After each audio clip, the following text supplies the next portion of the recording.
Hi guys, I'm just going to do a quick video.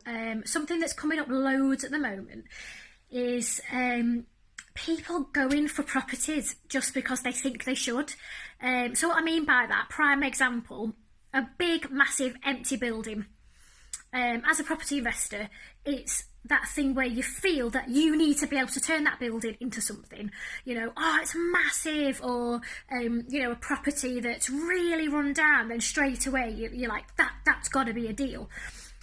But in actual fact, I think, quite honestly, most of the properties I view, I don't buy. I buy 1 in 10, 1 in 20.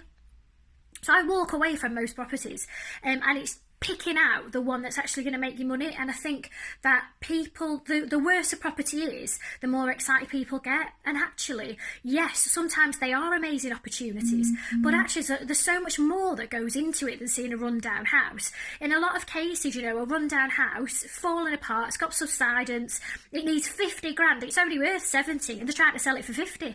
Well, it's not going to work. So it's actually taking each property on a property by property basis and remembering that it does come down to figures and not getting romantic.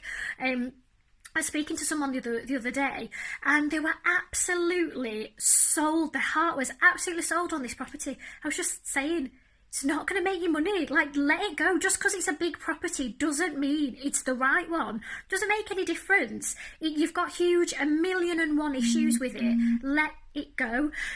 So there's nothing wrong with walking away from properties, because at the end of the day, you're talking hundreds of thousands of pounds.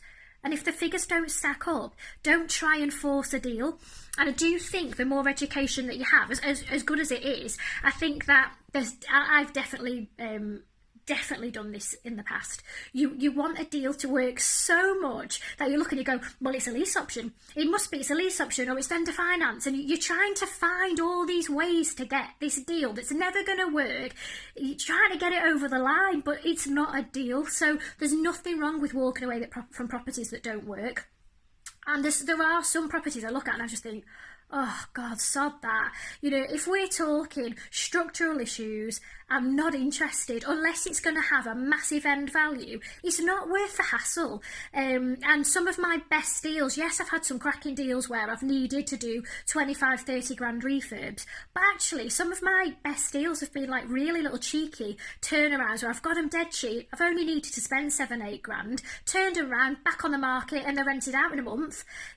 Sometimes just these little nippy in and out deals are amazing. So it doesn't need to be, finding these dilapidated, ridiculous properties that, everyone's like, oh, you've got to buy that. Why? It's a pain in the arse.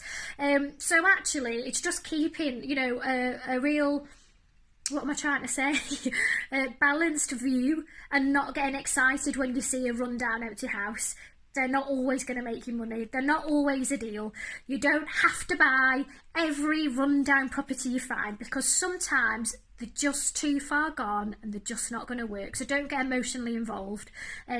Just finally say that, because I think it's definitely something as a property investor. My mum will go, it's in that house over the road.